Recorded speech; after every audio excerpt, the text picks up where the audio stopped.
கடவுளை எனக்கு காட்ட முடியுமா? ஆஹா, சுலபமாக கடவுளை உங்களுக்கு என்னால் காட்ட முடியும்.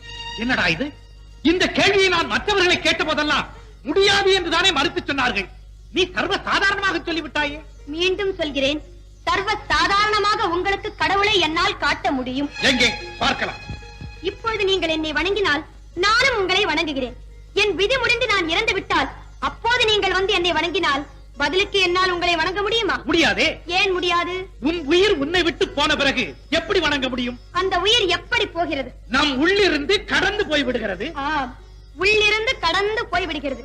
எங்கே அந்த உள்கட என்ற வார்த்தையை மீண்டும் மீண்டும் சொல்லிக் கொண்டே இருங்கள். உள்கட உள்கட உள்கடவுள் கடவுள் கடவுள். பார்த்தீர்களா? இப்பொழுது கடவுள் உங்கள் கண்களுக்கே தெரிந்து விட்டார். நம் உள்ளிருந்து கடந்து செல்லும் உயிர்தான் கடவுள். அதை நமக்கு கொடுப்பவனும் எடுப்பவனும் அவன்தான். அது சரி,